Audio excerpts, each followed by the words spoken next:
There are very credible rumors going around that East and West are going to reunite this year. That is Patriarch Bartholomew of the Eastern Orthodox Church. I believe he's Patriarch of Constantinople, if I'm not mistaken.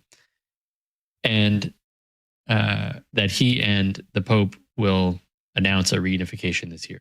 This is good news if true. I'm linking to this video from Sips with Sarah, by the way, and to an article by the Vatican over at the show notes today at the stationofthecross.com/ACT. But joining us now to discuss this from Hillsdale College, assistant professor of medieval history, is Dr. Charles Yost. Good morning to you, Dr. Yost. Thank you for your time. Good morning. Thanks for having me. I'm happy to be here. Praise be to God. This would be monumental. It'd be huge. It's been tried by this last several, going back to Pope Paul VI, I would argue, and even further back to try to create reconciliation between the Patriarch in Constantinople and the Holy See in Rome. But some are saying it could happen this year. What would be your initial reaction to that?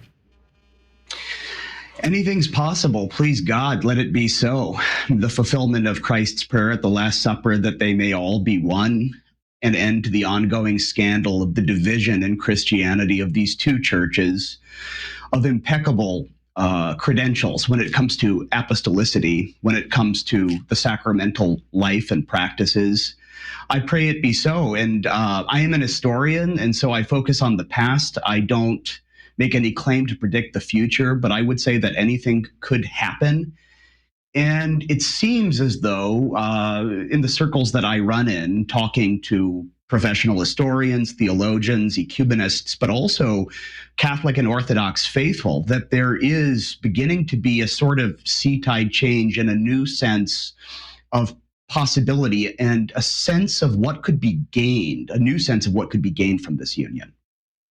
I want to get into the history of this schism, but I have a follow-up question I want to ask you before we do that. And I was just in Greece. It's such a beautiful place, such a wonderful country, and incredible people. How do you think the Greeks are going to take such news? Do you think they're open and ready for that? This is a difficult thing, in fact, and one of the concerns that we have to consider is that if this union simply consists in concordats worked out between hierarchs at the highest levels, that this might not lead to a proliferation of schisms on the more local level. When it comes to the Greeks, I think that there are certain advantages. So, I mean, there's a sort of recognition on the part of the Greeks that the Christianity that is dominant in the West is very credibly represented by the Church of Rome. On the other hand, it may be the case that it would be going a step too far in order to see to a formal reunion between the churches. And moreover, the relationship between the Ecumenical Patriarch of Constantinople and the hierarchy in the Church of Greece, this needs to be understood. The hierarchs of Greece are not under the Ecumenical Patriarch in the sense that metropolitan bishops in the West are under the Pope.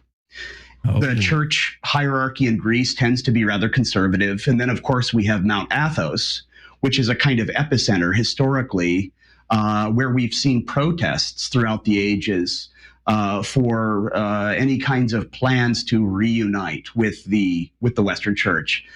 So I fear that this would result in more schisms throughout Greece if it is simply, again, something that is worked out at the level of hierarchs. Interesting. We'll have to follow back up on that here in a minute. Let's go to the history of this, though. Give us the elevator pitch on how did this schism start? Well, the thing that I would say, first of all, is that we have this date, 1054, that you'll encounter everywhere in textbooks, at your RCIA or at your local Eastern Orthodox parish as the definitive date of the division. And I'm here to tell you that that's fake news. There was no definitive break in the year 1054. What we see in 1054 is a polemical letter exchange and a hostile legation carried out by cardinal emissaries of the Roman Church to the city of Constantinople that ended up in indeed an exchange of excommunications. And this happened, by the way, on July 16th of 1054. So just yesterday was the date of these mutual excommunications. But the excommunications were deliberately restricted in scope. So the bull of excommunication placed by Cardinal Humbert of Silva Candida and his colleagues on the high altar of Hagia Sophia only targeted the Patriarch of Constantinople and a handful of officers of the Patriarchal Church. Meanwhile, the Patriarch, he responded by issuing his own anathemas, but these anathemas were restricted to the cardinal legates themselves. They don't mention the Pope, they don't mention the Western Church. And in fact, the Patriarch says that the Pope couldn't have been behind this because these guys were so off the chain, they must be imposters or something like that. Wow. This is all just to say that we still have this sort of tyranny of a date before us. And in some tellings of the historical relations between the churches, it almost assumes a kind of magical power, such that, say, on the Catholic side, we're quite comfortable with St. John Chrysostom or St. John of Damascus because these men were comfortably located prior to 1054. Whereas perhaps an Eastern Orthodox Christian might be at best dubious of the credentials of St. Francis of Assisi because he had the misfortune of being born after that magical date. But the truth is that the exchange of 1054 left relatively little record in the contemporary archives, either of the Roman Church or of the Patriarchate. And the problem with 1054 is that it is a date that is both, in a sense, too early for dating the division between the churches, but also too late. I would suggest that, in a sense, it's only through the experience of the crusading movement. And there's something that is very painfully ironic and sad and tragic about that, because the Crusades were launched in the first place to provide relief to Eastern Christians against Islamic antagonism. But through the experience of crusading, we see a hardening of attitudes and a sense of alienation that ultimately involves whole groups of people, such that it gives rise to this sense of estrangement, a more generalized sense of schism, even a kind of proto-Iron Curtain, such as we deal with today. But this is a phenomenon that is not complete by 1054. And well before 1054, I think we can find, in terms of ecclesiological differences, disciplinary differences, and theological differences, the grounds for division that would. I've always felt like you find its roots back into the Arian heresy. You find this East-West tension in going all the way back to the Arian heresy, the Council of Ephesus, the wars between Alexandria and Constantinople, and whether or not they're going to, listen to what the delegates from the Pope had to say.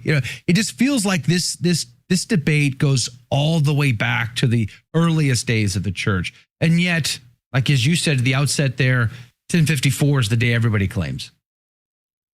That's right. That's right. And I think that we sometimes have this sort of mythic understanding of the past, say the myth of the first 1,000 years of Christianity, when allegedly we all got along and then suddenly things went badly in the big bad Middle Ages. And as you've pointed out, quite right, I mean, just look at the history of the councils and you can see plenty of acrimony and division.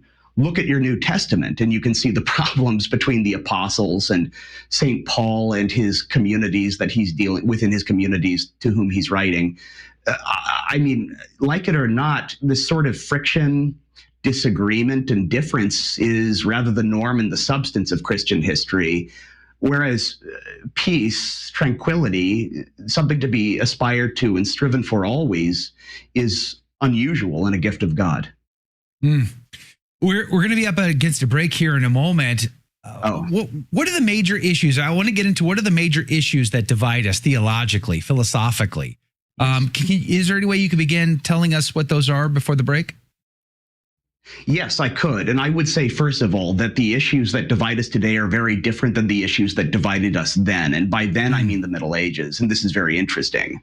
If you ask an Eastern Orthodox person today what her problems are with the Roman Church, they'll generally say to you, papal primacy or, papal supremacy, number one, and number two, filioque. the issue of the dreaded filioque clause, which I can get into, but in that order.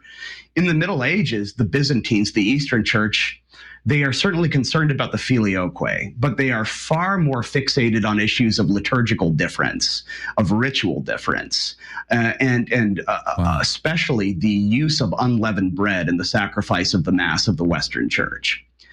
This is an issue that's dropped out of, Eastern Orthodox polemic or apologetic for the most part today, because it seems strange to people, modern people, who lack this historic liturgical mentality to make a big issue of the kind of bread you use. It's still there in some circles. But what's interesting is the number one issue, I would say, among Orthodox today, which is papalism or papal monarchy, or however you want to say it. In the Middle Ages themselves, the Byzantines, the spiritual forebears of the Eastern Orthodox, are remarkably inarticulate about that issue. It's very fascinating to me to see how the issues have transformed over the course of time. So that's a modern issue. That one. I think that it is something, yes, exactly. It's something that more belongs to the modern period. It's not to say that there isn't a feeling among Byzantine polemicists and theologians that Rome is somehow prideful or it's misusing its authority.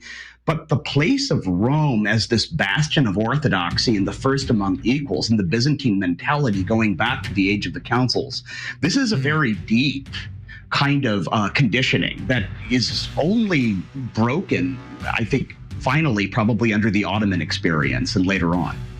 What would it take to heal the divide between the East and West? And what would we need to compromise on in order to make that work? Thank you so much for having me on the show to talk about this important issue with you. What I think it's going to take to make any kind of union effective, because as we know, there have been unions historically between the churches, most notably at the Second Council of Lyon, 1274, as well as the Council of Florence in 1439. But what would be required would be the existence of an element that did not exist during those conciliar unions. That is to say, a sense of goodwill on the ground among people, among laymen, among ordinary Roman Catholics and Eastern Orthodox. And I think that the major problem standing in the way is a lack of courage, a lack of humility, and a lack of love. We often speak about how great it would be to be reunited, for the church to be one again. And indeed, I believe this. But maybe we should stop and think, what's at stake here? What might people lose by union? Might they lose something? In other words, this is the problem. To a certain extent, identity today, Roman Catholic and Eastern Orthodox, and I would argue especially so for the Eastern Orthodox, is somehow bound up with this division. Mm-hmm. It's as if the division helped either side to clarify their identity. And there is this sense, like you were speaking of compromise, that any kind of attempt to come together, to be irenic, to reunite, would involve us somehow becoming less than what we are. It would involve selling out, right?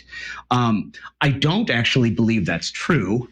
And I think that medieval history is very instructive about how we get through this misconception. But the principal issue standing in the way of union truly is identity, in the way that our sort of confessional denominational identity is staked on this schism. I'm just thinking right now here in the West, we are hotly debating, battling even, I would dare I say, on the liturgy alone, the issue of the liturgy alone. Now, I'm a traditional Catholic, and it's been a rough ride over the past, decade or so, especially recently with Traditionis Custodes, and we're all wondering whether or not Pope Leo XIV will relieve the suffering of us. But yet the pressures on Eastern churches that are still in communion with Rome to be more in line liturgically with the Novus Ordo, the pressure's been high on them, on the Maronites, the Byzantines, and some of these other Eastern rites that are in communion with Rome.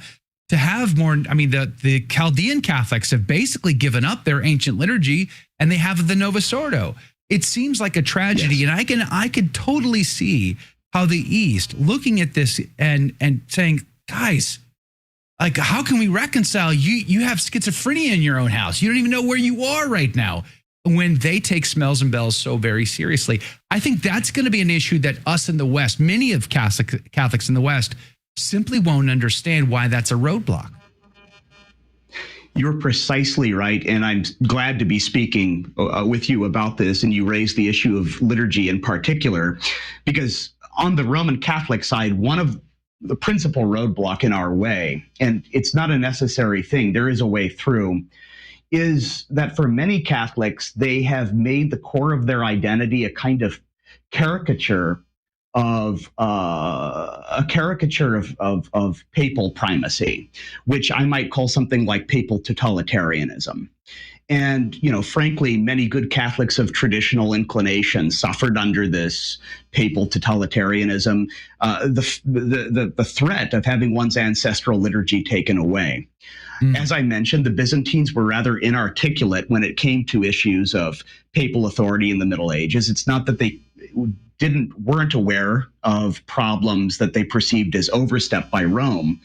But this situation that we have today in the church that you described, it lends a lot of substance to these sorts of concerns that you'll hear on the Eastern Orthodox side, that submitting to Rome would essentially be surrendering their tradition, their ancestral tradition. It would involve selling out, right? It would involve this loss of identity. So this is one roadblock that if any kind of union is going to be practicable, we need to work out of our system, as it were, this caricatured papal totalitarianism, and insist once again on the legitimacy of the episcopate in general, of ancestral and traditional rights, their legitimacy, and give them the protection space that they need in order to flourish, so that people can cultivate the ways of their ancestors, regardless of what those ways are. You mentioned the imposition of liturgical uniformity. The Middle Ages is instructive here, because in the Middle Ages in the West, this remarkable experiment happened where there was pioneered a theory of union in one faith while admitting diversity in liturgy. This is something that we take for granted today, potentially, even if it's under attack. But the Byzantines never came to that same place. For them, the essence of the faith had to consist in the uniformity of liturgy. And that is why, for the Byzantines, they were so preoccupied during the Middle Ages with the so-called liturgical abuses of the West and so forth. So if on the Western side, the issue that needs to be worked through is this kind of caricature papalism, on the Eastern side, the problem is this inheritance that comes to them from the Byzantine forebears of an intolerance toward anything Western, almost a kind of, you might say, pathological hostility to the West, to the Latin rite, to the Latin way of doing things, and the refusal to accept it as a legitimate development of the Christian people and church. Yeah, like a say it again, I'm sorry. Default bias against anything from the West, whether they've considered it or not. They just automatically discount it because it comes from the West. It does seem like it would take, only by God's grace could that healing ever happen. It seems like if it's just left up to us humans, it's just never going to happen.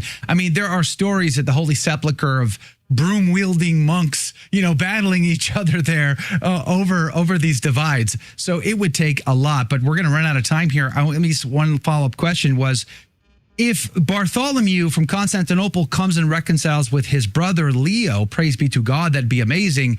But just because Bartholomew does that doesn't mean anybody else is going to follow him, right?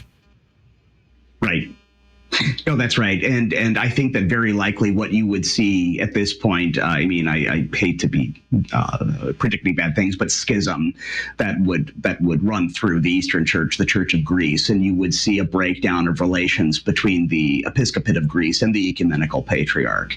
So long as things remain as they are on the ground, so long as people are not willing to work through these things and to be courageous, humble, and to show love. Did you like that video? It's okay. You can admit it. It's perfectly fine.